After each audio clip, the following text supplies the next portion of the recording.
Welcome back everyone, welcome to civil services study. Practice set number ये 162 है। Practice करेंगे इसमें हम इकोनॉमिक्स के प्रश्नों पर। ठीक है, 50 इंपॉर्टेंट प्रश्न होंगे। चलिए स्टार्ट करते हैं। और प्रश्न जो होंगे, ठीक है, वो इजी टू मॉडरेट होंगे और सारे प्रश्न ABCD फॉर्मेट में ही होंगे। ठीक है, कोई भी कथन कारण वाला या दो स्टेटमेंट वाला प्रश्न नहीं है, क्योंकि क्विक रिवीजन करना है। चलिए स्टार्ट करते हैं। क्वेश्चन नंबर 1 है यहाँ पर, भारतीय अर्थव्यवस्था को किस श्रेणी में रखा जाता है। देखिए, जो भारतीय अर्थव्यवस्था है, इंडियन इकोनॉमी है, वो है मिक्स्ड इकोनॉमी यानी मिश्रित अर्थव्यवस्था। सी है इसका आंसर। तो भारत में सार्वजनिक यानी सरकारी और निजी यानी प्राइवेट दोनों क्षेत्रों का सहज अस्तित्व पाया जाता है। जहाँ जन कल्याण के लिए सरकार काम करती है, वहीं व्यापार और लाभ के लिए निजी क्षेत्र भी सक्रिय रहता है। इसलिए भारतीय अर्थव्यवस्था को मिश्रित अर्थव्यवस्था कहा जाता है, मिक्स्ड इकोनॉमी। एक और चीज़, इन सभी टेस्ट की आप फुल टेस्ट सीरीज से जुड़ सकते हैं। फुल टेस्ट सीरीज आपको PDF फॉर्मेट में मिलेगी। ठीक है, पेड टेलीग्राम ग्रुप में आपको ज्वाइन कर लिया जाएगा। नंबर 2 पर आ जाइए। मानव विकास सूचकांक यानी ह्यूमन डेवलपमेंट इंडेक्स किस संस्था के द्वारा जारी किया जाता है। यह है संयुक्त राष्ट्र विकास कार्यक्रम, यूनाइटेड नेशन डेवलपमेंट प्रोग्राम,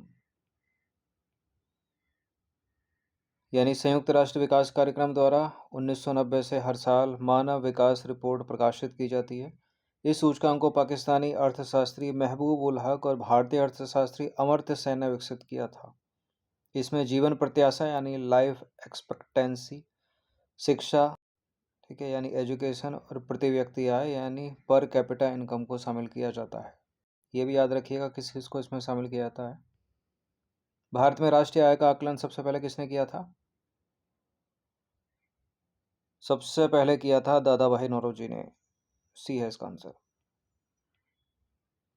तो दादा भाई नौरोजी, जिन्हें grand old man of India के नाम से भी जाना जाता है, 1867-68 में अपनी पुस्तक poverty and un British rule in India में पहली बार भारत की राष्ट्रीय आय का अनुमान लगाया था इन्होंने। उस समय उन्होंने भारत की प्रति व्यक्ति आय 20 रुपये बताई थी मात्र। सकल घरेलू उत्पाद यानी GDP का क्या अर्थ है। GDP का अर्थ है किसी देश में एक वर्ष में उत्पादित सभी अंतिम वस्तुओं और सेवाओं का मौद्रिक मूल्य। ठीक है, GDP किसी भौगोलिक सीमा के भीतर एक वित्तीय वर्ष के दौरान उत्पादित सभी अंतिम वस्तुओं और सेवाओं के कुल मौद्रिक मूल्य को दर्शाती है। इसमें विदेशी कंपनियों द्वारा देश के भीतर किया गया उत्पादन भी शामिल होता है। ठीक है, याद रखना, यानी कोई चीज़ US की कंपनी है, वो इंडिया में लगी है, उत्पादन कर रही है, तो उसको भी शामिल होगा, वो भी शामिल होगा। 5वां प्रश्न है, भारत का केंद्रीय बैंक कौन सा है। सभी को पता होगा इसका आंसर, RBI है, भारतीय reserve bank, reserve bank of India. देखिए, RBI भारत का केंद्रीय बैंक है, सेंट्रल बैंक है, जिसकी स्थापना 1 अप्रैल 1935 को हिल्टन यंग आयोग की सिफारिश पर हुई थी। स्टेटमेंट बनाकर पूछ लेगा, ये कुछ नाम है, फैक्ट है, इनको याद रखना। और इसका राष्ट्रीयकरण बड़ा पूछा जाता है, कब हुआ था। 1 जनवरी 1949 को किया गया था। यह देश की मौद्रिक नीति यानी मॉनेटरी पॉलिसी का नियंत्रण और संचालन करता है। ये प्रश्न इंपॉर्टेंट है कि भारत में मॉनेटरी पॉलिसी कौन बनाता है और फिजिकल पॉलिसी कौन बनाता है, याद रखना अलग अलग करके। तो मौद्रिक नीति या मॉनेटरी पॉलिसी का निर्माण भारत में करता है RBI। ठीक है, और फिजिकल पॉलिसी पूछ ले तो वित्त मंत्रालय या भारत सरकार। देखिए, भारत में मुद्रा की आपूर्ति, ब्याज दरों और मुद्रास्फीति यानी इन्फ्लेशन को नियंत्रित करने के लिए मॉनेटरी पॉलिसी, मौद्रिक नीति का निर्माण और समीक्षा भारतीय रिजर्व बैंक की मौद्रिक नीति समिति यानी मॉनेटरी पॉलिसी कमेटी द्वारा किया जाता है। ठीक है, RBI तक करेक्ट हो जाएगा, लेकिन थोड़ा डीप जाकर पूछ ले तो मौद्रिक नीति समिति। 7वां प्रश्न है, मुद्रास्फीति यानी इन्फ्लेशन का साधारण शब्दों में क्या मतलब है, क्या अर्थ है। वस्तुओं और सेवाओं के सामान्य मूल्य स्तर में निरंतर वृद्धि होना, ये इन्फ्लेशन है। ठीक है, बी है इसका आंसर। मुद्रास्फीति यानी इन्फ्लेशन वह स्थिति है जिसमें समय के साथ बाजार में वस्तुओं और सेवाओं की कीमतें बढ़ती हैं और मुद्रा की जो क्रय शक्ति है यानी खरीदने की जो क्षमता है वो घट जाती है, जो वर्तमान में भारत का हाल है। क्वेश्चन नंबर 8 पर आ जाइए। रेपो रेट किसे कहते हैं? रेपो रेट है जिस दर पर भारतीय रिजर्व बैंक यानी आरबीआई वाणिज्यिक बैंकों को अल्पकालिक ऋण देता है। ठीक है, कमर्शियल बैंक के कौन सी हो गई? SBI, PNB, HDFC, ICICI, Kotak, ये सारी कमर्शियल बैंक हैं। बी है इसका आंसर। ठीक है, रेपो रेट वह ब्याज दर है जिस पर देश का केंद्रीय बैंक यानी आरबीआई वाणिज्यिक बैंकों यानी कमर्शियल बैंक को उनकी वित्तीय जरूरतों को पूरा करने के लिए कम अवधि का ऋण प्रदान करता हो। क्वेश्चन नंबर 9 पर आ जाइए। ठीक है, करता है। भारत में वस्तु एवं सेवा कर यानी जीएसटी कब लागू किया गया था? 101वां संशोधन किया गया था इसके लिए। 1 जुलाई 2017 को ये लागू हुआ था और ये इनडायरेक्ट टैक्स है, अप्रत्यक्ष कर है। भारत में अप्रत्यक्ष कर प्रणाली में सुधार के उद्देश्य से 101वें संविधान संशोधन अधिनियम द्वारा 1 जुलाई 2017 को पूरे देश में जीएसटी लागू किया गया था। यह एक गंतव्य आधारित अप्रत्यक्ष कर है। इन सभी टेस्ट की आप फुल टेस्ट सीरीज से जुड़ सकते हैं, नंबर इस पर कॉल या व्हाट्सअप करके। ठीक है, यही नंबर है गूगल पे, फ़ोनपे पर। एक छोटा सा अमाउंट है, इतना कम इसलिए रखा था कि सभी लोग इसको इजीली अफोर्ड कर सकें। Full test series PDF form पे मिलेगी जिसमें एक टेस्ट में 150 प्रश्न, ठीक है, या 100 प्रश्न का टेस्ट होगा और इसी तरह के 50 टेस्ट जो है एग्ज़ाम तक प्रोवाइड किए जाएंगे, यानी लगभग 5000 क्वेश्चन। नीति आयोग का अध्यक्ष कौन होता है? आरबीआई का गवर्नर नहीं होता, वित्त मंत्री नहीं होता, प्रेसिडेंट नहीं होते, पीएम होते हैं, राष्ट्र प्रधानमंत्री होते हैं। ठीक है, प्राइम मिनिस्टर। 1 जनवरी 2015 को योजना आयोग के स्थान पर नीति आयोग। ठीक है, यहाँ नीति का फुल फॉर्म भी है national institution for transforming India. ठीक है, ये है नीति। इसका गठन किया गया था, भारत के प्रधानमंत्री इसके पदेन अध्यक्ष यानी एक्स ऑफिसो चेयरमैन होते हैं। स्टेगफ्लेशन का मतलब क्या है? स्टेगफ्लेशन, स्टेगफ्लेशन इन्फ्लेशन से भी बेकार स्थिति है। यानी इसमें क्या होता है, इसमें मुद्रास्फीति भी होती है, मुद्रास्फीति के साथ साथ बेरोजगारी भी होती है, वो भी उच्च बेरोजगारी, और साथ में आर्थिक मंदी भी।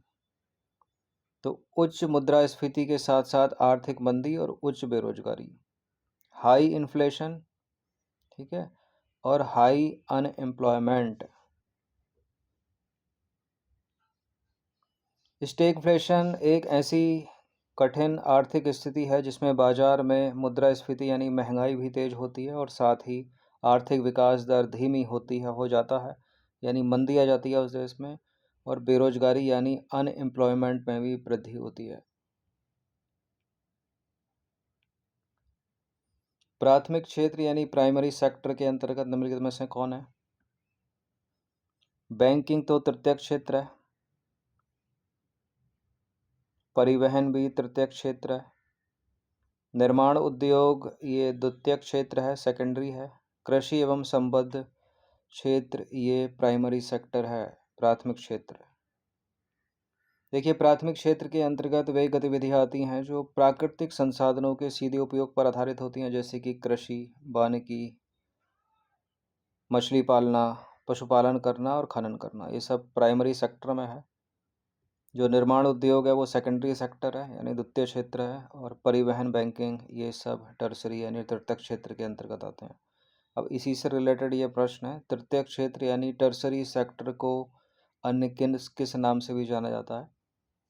तो तृतीय क्षेत्र को इसको सेवा क्षेत्र भी बोलते हैं, बी है इसका आंसर। औद्योगिक वाला ये द्वितीय क्षेत्र हो गया, कृषि क्षेत्र, प्राथमिक क्षेत्र हो गया।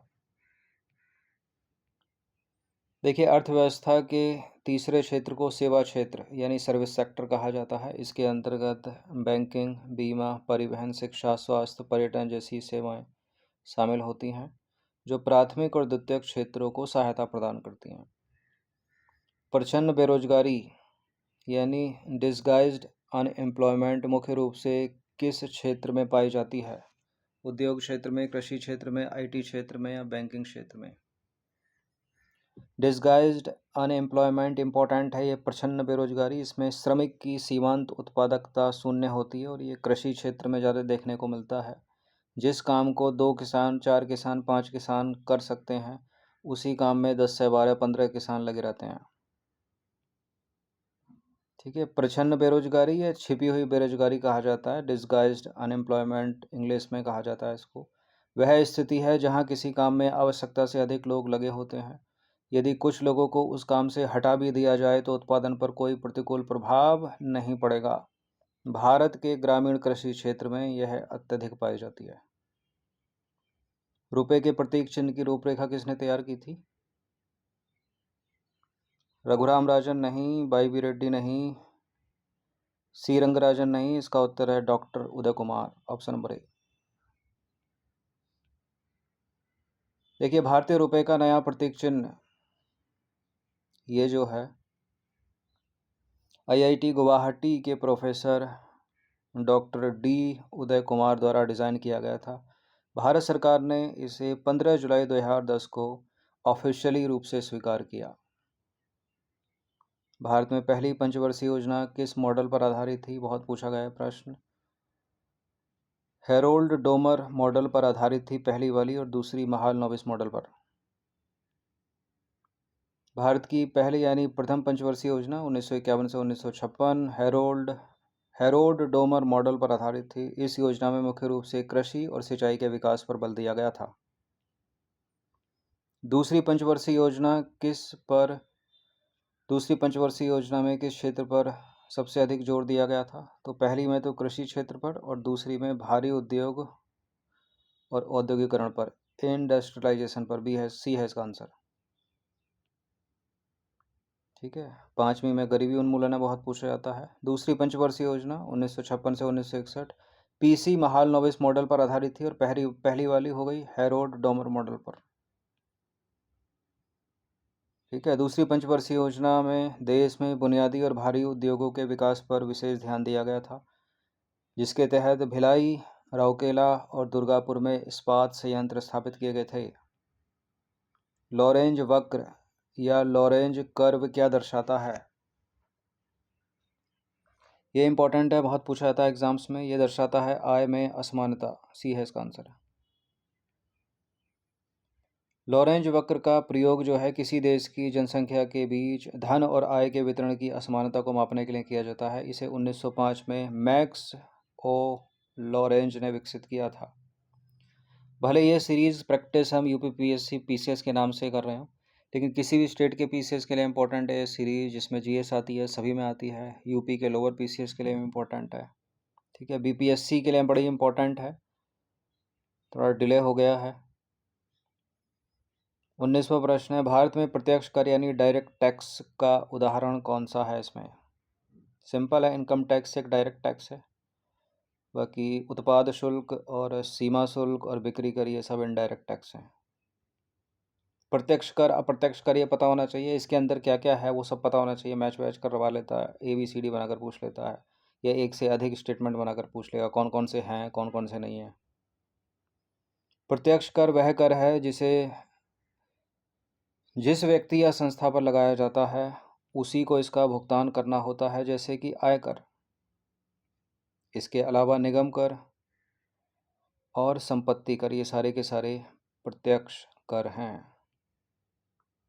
भारतीय शेयर बाजार को नियंत्रित करने वाली संस्था का नाम क्या है? भारतीय शेयर बाजार को नियंत्रित करती है सेबी। सी है इसका आंसर। फुल फॉर्म क्या है इसका? Security and exchange board of India, Hindi में भारतीय प्रतिभूति और विनिमय बोर्ड। भारत में शेयर बाजार, पूंजी बाजार और म्यूचुअल फंड को विनियमित और नियंत्रित करने वाली वैधानिक संस्था है। इसकी स्थापना हुई थी 1988 में, इंपॉर्टेंट याद रखना। और 1992 में इसे वैधानिक अधिकार मिले। ये दोनों चीज़ें याद रखिएगा। स्थापना कब हुई थी? 1988 में, और वैधानिक अधिकार मिले 1992 में। एंजल निवेशक, एंजल इन्वेस्टर किसे कहा जाता है? एंजल इन्वेस्टर वो होते हैं जो शुरुआती दौर के बिजनेस यानी स्टार्टअप में पूंजी लगाते हैं।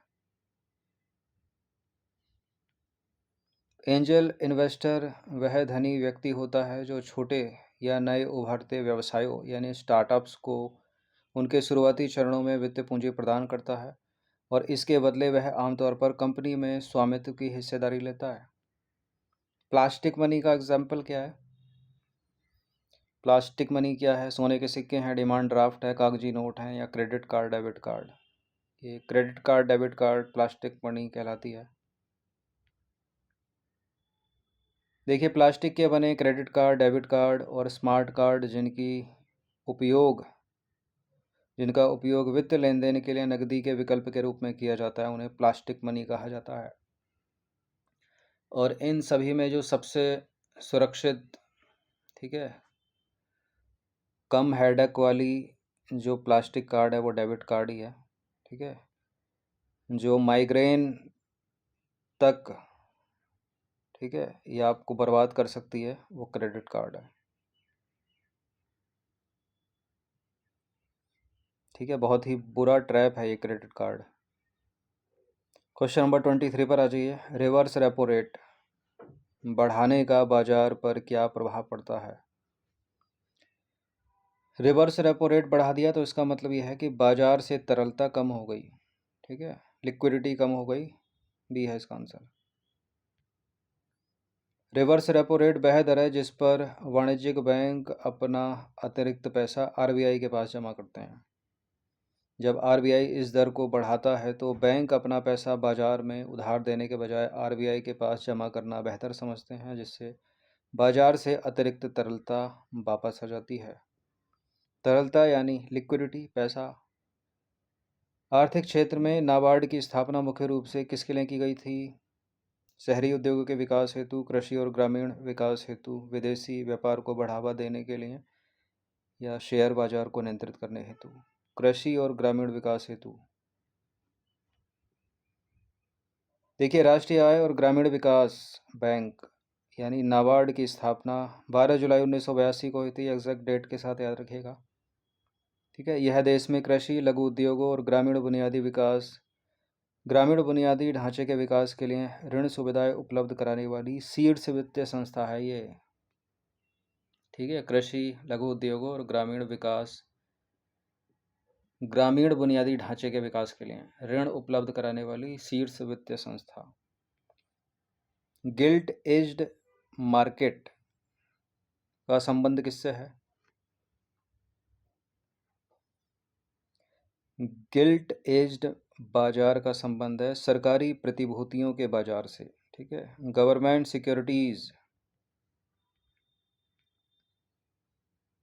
गिल्ट एज्ड बाजार वह बाजार है जहां केंद्र और राज्य सरकारों की प्रतिभूतियों यानी गवर्नमेंट बॉन्ड्स हो गए, सिक्योरिटीज़ हो गए, इनकी खरीद और बिक्री की जाती है। चूँकि ये सरकारी होती हैं, इसलिए इनमें जोखिम जो है वो ना के बराबर होता है और इन्हें अत्यंत सुरक्षित माना जाता है। बुल और बियर शब्द, इनका जो प्रयोग है वो कहाँ किया जाता है? इसको तेजड़िया बोलते हैं, इसको मंदड़िया बोलते हैं। ये शेयर बाजार की शब्दावली हैं। इंडियन स्टॉक मार्केट की, सी है इसका आंसर। मतलब स्टॉक मार्केट की हैं ये, इंडियन हो या इंटरनेशनल। तो शेयर बाजार में बुल यानी तेजड़िया उन निवेशकों को कहा जाता है जो बाजार में कीमतों के बढ़ने की उम्मीद करते हैं। इसके विपरीत होता है बियर यानी मंदड़िया, वे होते हैं जो बाजार में गिरावट की उम्मीद में शेयर बेचते हैं। किसी देश का भुगतान संतुलन यानी बैलेंस ऑफ पेमेंट क्या दर्शाता है? एक वर्ष में उस देश का शेष विश्व के साथ सभी आर्थिक लेन देन का लेखा जोखा दर्शाता है। Balance of payment. Balance of payment BOP यानी भुगतान संतुलन किसी देश के निवासियों और बाकी दुनिया के बीच एक निश्चित अवधि, आमतौर पर 1 वर्ष में किए गए सभी वस्तुओं, सेवाओं और वित्तीय हस्तांतरणों का व्यवस्थित विवरण होता है। राजकोषीय घाटा यानी फिजिकल डेफिसिट क्या दर्शाता है? फिजिकल डेफिसिट दर्शाता है सरकार के कुल व्यय और कुल राजस्व का अंतर, ठीक है, उधारी को छोड़कर। तो राजकोषीय घाटा वह राशि है जो यह दर्शाती है कि सरकार का कुल खर्च उसकी कुल आय यानी उधार को छोड़कर उससे कितना अधिक है। इसे पूरा करने के लिए सरकार को बाजार या अन्य स्रोतों से ऋण लेना पड़ता है। मुद्रा की तरलता यानी लिक्विडिटी ऑफ मनी से क्या अभिप्राय है? लिक्विडिटी और ऑफ मनी से अभिप्राय है, मुद्रा की तरलता से अभिप्राय है किसी संपत्ति का बिना किसी नुकसान के आसानी से नकदी में बदलना। देखिए, तरलता का अर्थ है कि कोई संपत्ति कितनी जल्दी और आसानी से नकदी यानी कैश में परिवर्तित हो सकती है। नकदी को सबसे अधिक तरल माना जाता है, ठीक है, जबकि ज़मीन या मकान जैसी अचल संपत्तियों को की तरलता जो है वो कम होती है। विशेष आहरण अधिकार यानी एसडीआर, स्पेशल ड्राइंग राइट्स, किस संस्था से संबंधित है? इम्पोर्टेंट है। World bank, IMF, ADB, WTO. इसका उत्तर है आईएमएफ यानी इंटरनेशनल मॉनेटरी फंड। देखिए, जो एसडीआर है वो अंतर्राष्ट्रीय मुद्रा कोष यानी आईएमएफ द्वारा 1969 में बनाई गई एक पूरक अंतर्राष्ट्रीय आरक्षित संपत्ति है। इसे पेपर गोल्ड भी कहा जाता है। ये कोई वास्तविक मुद्रा नहीं है बल्कि आईएमएफ के सदस्य देशों का एक खाता अधिकार है। चलिए, भारत में नोट छापने का अधिकार किस संस्था के पास है और यह किस प्रणाली पर आधारित है? ये मिनिमम रिजर्व सिस्टम पर आधारित है और अधिकार है आरबीआई के पास, ठीक है, भारतीय रिजर्व बैंक के पास। न्यूनतम आवश्यकता प्रणाली पर आधारित है। भारत में कागजी नोट जारी करने का जो एकाधिकार है वो आरबीआई के पास है। आरबीआई 1957 से न्यूनतम आवश्यकता प्रणाली का पालन करता है। इसके तहत आरबीआई को अपने पास हमेशा कम से कम 200 करोड़ रुपए का रिजर्व रखना होता है, जिसमें कम से कम 115 करोड़ रुपए का सोना होना चाहिए, गोल्ड होना चाहिए। फिएट मनी क्या होती है? फिएट मनी है सरकार द्वारा कानूनी रूप से घोषित वह मुद्रा जिसका आंतरिक मूल्य नहीं होता। बी है इसका आंसर। फिएट मनी वह मुद्रा है जिसे सरकार द्वारा वैध मुद्रा घोषित किया जाता है। इसका कोई भौतिक मूल्य जैसे कि सोना या चांदी नहीं होता, बल्कि लोग सरकार के आदेश और विश्वास के आधार पर इसे स्वीकार करते हैं, जैसे कि कागजी नोट और सिक्के। लाफर कर्व किसके बीच के संबंध को दर्शाता है? इंपॉर्टेंट है। कर की दर और कर से प्राप्त कुल राजस्व, ठीक है, कर की दर और कर से प्राप्त कुल राजस्व, ऑप्शन नंबर ए। अर्थशास्त्री आर्थर लाफर द्वारा विकसित यह वक्र दर्शाता है कि यदि कर की दर बहुत कम या बहुत अधिक होगी तो कर राजस्व कम होगा, ठीक है। एक निश्चित सीमा तक कर दर बढ़ाने से राजस्व बढ़ता है, लेकिन उससे आगे कर बढ़ाने पर लोग काम करने या कर चुराने से बचने लगते हैं, जिससे कुल राजस्व घटने लगता है। वर्तमान में भारत की स्थिति यही है। टैक्स स्लैब इतना ज़्यादा है कि जो बड़े अमीर हैं वो तो भारत छोड़कर जा रहे हैं विदेश, ठीक है, और जो मीडियम है वो भी परेशान है कर स्लैब से। 34वां प्रश्न है, गरीबी रेखा का निर्धारण करने के लिए भारत में पारंपरिक रूप से किस मानदंड का उपयोग किया जाता रहा है? क्या है? प्रति व्यक्ति भूख उपलब्धता या दैनिक कैलोरी उपभोग, ठीक है, बी है इसका आंसर। देखिए, भारत में योजना आयोग द्वारा गठित समितियों जैसे कि अलग समिति और लकड़वाला समिति लकड़ावाला समिति। इन्होंने गरीबी रेखा तय करने के लिए कैलोरी उपभोग को आधार बनाया था। इसके तहत ग्रामीण क्षेत्रों में प्रतिदिन 2400 कैलोरी और शहरी क्षेत्रों में 2100 कैलोरी से कम यदि कोई उपभोग करता है तो वो गरीबी रेखा से नीचे माना जाएगा। ठीक है, ग्रामीण क्षेत्रों में अधिक क्यों है? क्योंकि लोग ज़्यादा फिजिकल वर्क करते हैं, पहले भी करते थे, आज भी करते हैं। 35वां प्रश्न है, सूक्ष्म लघु और मध्यम उद्योग क्षेत्र में परिभाषा का आधार क्या है? संयंत्र और मशीनरी में निवेश तथा वार्षिक टर्नओवर। ठीक है, केवल कर्मचारियों की संख्या, केवल कंपनी का मुनाफा, निर्यात की गई वस्तुओं की मात्रा। केवल वाले स्टेटमेंट तो गलत ही होते हैं अधिकतर। बी है इसका आंसर। देखिए, भारत सरकार ने एमएसएमई की परिभाषा में बदलाव करते हुए निवेश यानी इन्वेस्टमेंट और वार्षिक कारोबार यानी टर्नओवर दोनों को संयुक्त मानदंड बनाया। उदाहरण के लिए 1 करोड़ रुपए तक के निवेश और 5 करोड़ रुपए तक के टर्नओवर वाले उद्यम को सूक्ष्म यानी माइक्रो उद्योग माना जाता है। चलिए, हार्ड करेंसी का अर्थ क्या है? हार्ड करेंसी वह अंतर्राष्ट्रीय मुद्रा है जिसकी बाजार में मांग आपूर्ति की तुलना में अधिक और स्थिर होती है। ठीक है, बी है इसका आंसर।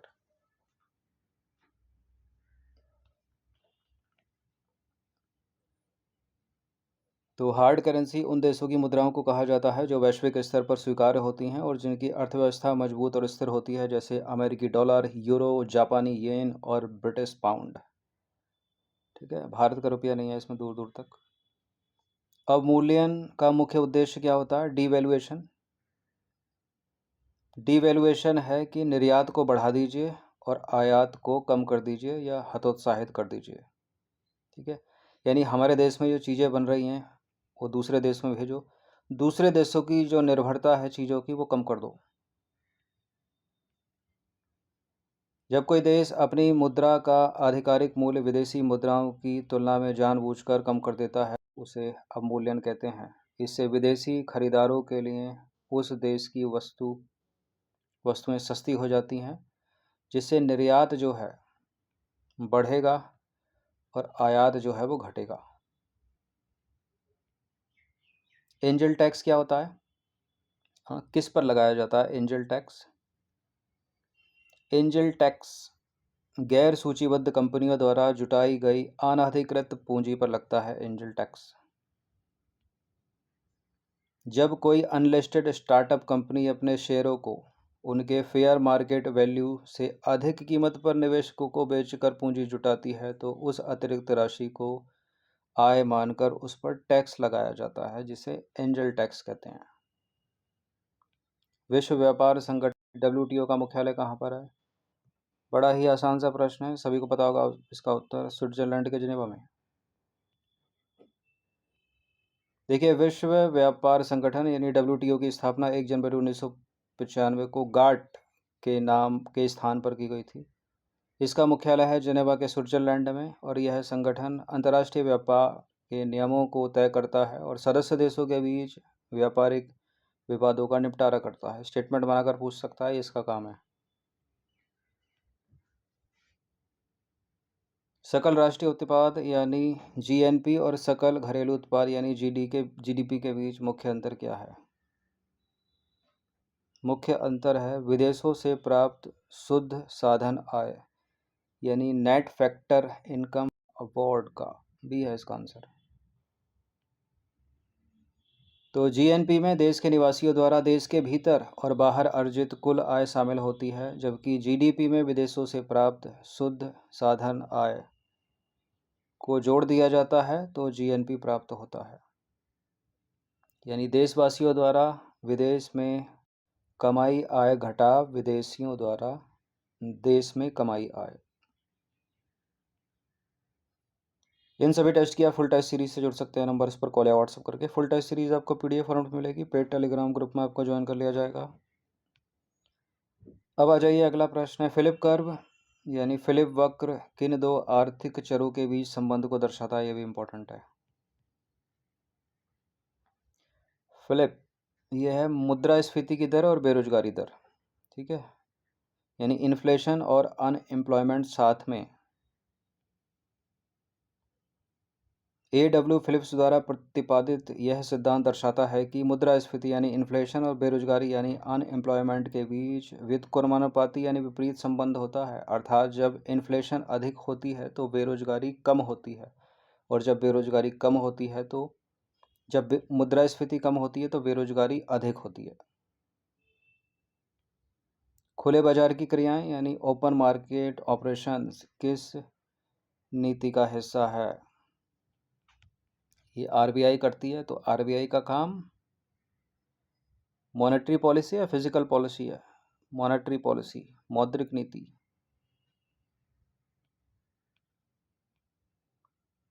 खुले बाजार की क्रियाएं ओपन मार्केट ऑपरेशन भारतीय रिजर्व बैंक की मौद्रिक नीति का एक परिणात्मक साधन है, जिसके तहत आरबीआई बाजार में मुद्रा की आपूर्ति को नियंत्रित करने के लिए सरकारी प्रतिभूतियों यानी गवर्नमेंट सिक्योरिटीज की खरीद और बिक्री करता है। मिश्रित अर्थव्यवस्था यानी मिक्स्ड इकोनॉमी की अवधारणा का प्रतिपादन किसने किया था? John Maynard Keynes. ठीक है, ऑप्शन नंबर बी। महान अर्थशास्त्री जॉन मेनार्ड कीन्स ने 1930 के दशक की महान मंदी के बाद मिश्रित अर्थव्यवस्था का सुझाव दिया था। उन्होंने माना कि पूरी तरह से मुक्त बाजार यानी पूंजीवाद या पूरी तरह से राज्य नियंत्रित प्रणाली यानी समाजवाद के बजाय दोनों का संयोजन आर्थिक स्थिरता के लिए बेहतर है। अर्थशास्त्र का जनक किसे कहा जाता है? Father of economics Adam Smith. Scottish अर्थशास्त्री एडम स्मिथ को आधुनिक अर्थशास्त्र का जनक माना जाता है। उनकी प्रसिद्ध पुस्तक का नाम भी याद रखिएगा, 1776 में प्रकाशित हुई थी, द वेल्थ ऑफ नेशन। बहुत पूछी जाती है एग्जाम में। ठीक है, इसने शास्त्रीय अर्थशास्त्र की नींव रखी। उपभोक्ता मूल्य सूचकांक यानी सीपीआई का उपयोग जो है मुख्य रूप से किस लिए किया जाता है? खुरदरा स्तर पर मुद्रास्फीति यानी महंगाई को मापने के लिए। उपभोक्ता मूल्य सूचकांक यानी सीपीआई उस औसत मूल्य परिवर्तन को मापता है जो एक आम उपभोक्ता वस्तुओं और सेवाओं की एक निश्चित टोकरी के लिए खुरदरा स्तर पर पहुंच चुकाता है। भारत में रिजर्व बैंक अपनी मौद्रिक नीति में महंगाई मापने के लिए इसी सूचकांक को आधार बनाता है। कौन? आरबीआई। निम्नलिखित में से कौन सा अप्रत्यक्ष कर यानी इनडायरेक्ट टैक्स का उदाहरण है? नहीं है, सॉरी, इनडायरेक्ट टैक्स का उदाहरण नहीं है। तो सीमा शुल्क यानी कस्टम ड्यूटी एक इनडायरेक्ट टैक्स है। उत्पाद शुल्क यानी एक्साइज ड्यूटी इनडायरेक्ट टैक्स है। वस्तु एवं सेवा कर जीएसटी इनडायरेक्ट टैक्स है। कॉरपोरेट टैक्स निगम कर एक प्रत्यक्ष कर है, डायरेक्ट टैक्स है। सी है इसका आंसर। निगम कर यानी कॉरपोरेट टैक्स एक प्रत्यक्ष कर है जो कंपनियों के शुद्ध लाभ पर लगाया जाता है, जबकि जीएसटी, सीमा शुल्क और उत्पाद शुल्क अप्रत्यक्ष करों के उदाहरण हैं जो वस्तुओं और सेवाओं के मूल्य पर लगाए जाते हैं। तरलता जाल की स्थिति में क्या होता है? लिक्विडिटी ट्रैप में क्या होता है? लिक्विडिटी ट्रैप, ब्याज दरें अत्यधिक कम हो जाती हैं और लोग नकदी दबाकर रखने लगते हैं। ये है इसका आंसर, यानी पैसा। देखिए, तरलता जाल ऐसी स्थिति होती है जिसमें ब्याज दरें बेहतर निचले स्तर पर पहुंचती हैं और इस स्तर पर लोग बॉन्ड या अन्य माध्यमों में निवेश करने के बजाय अपने पास पैसा रखना पसंद करते हैं, क्योंकि उन्हें भविष्य में ब्याज दरें बढ़ने की उम्मीद होती है। इस स्थिति में मौद्रिक नीति यानी मॉनेटरी पॉलिसी अप्रभावी हो जाती है। वर्ल्ड बैंक का मुख्य काम क्या है?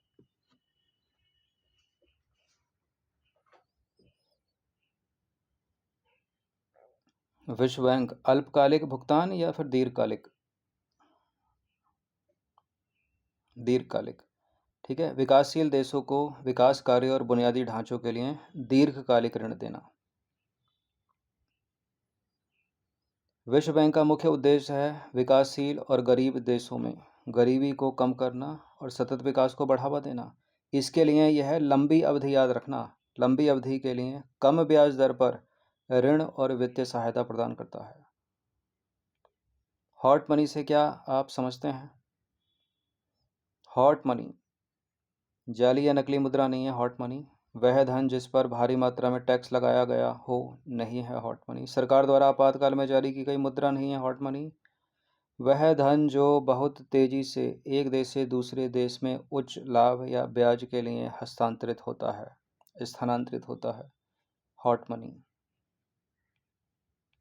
ठीक है, हॉट मनी उस वित्तीय पूंजी को कहा जाता है जो उच्च अल्पकालिक ब्याज दरों या त्वरित वित्तीय लाभ की तलाश में अंतर्राष्ट्रीय वित्त बाजार में बहुत तेजी से एक देश से दूसरे देश में प्रवाहित होती है। बाजार में थोड़ा भी जोखिम दिखने पर यह पूंजी तुरंत वापस लौट जाती है।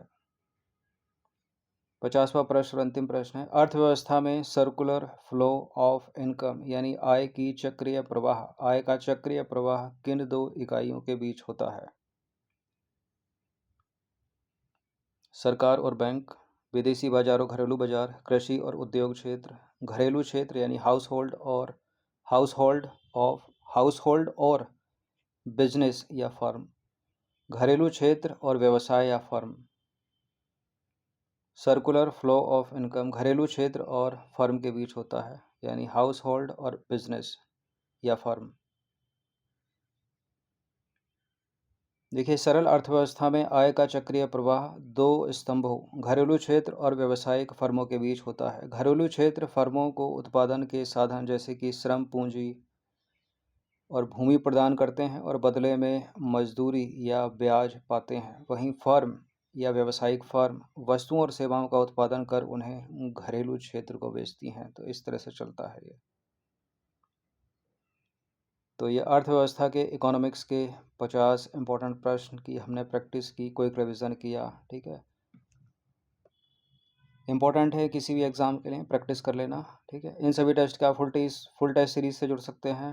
प्रिंट आउट करा के प्रैक्टिस अगर आपको करनी हो तो ये नंबर है, एक छोटा सा अमाउंट है, आप पेड ग्रुप से जुड़ सकते हैं टेलीग्राम के।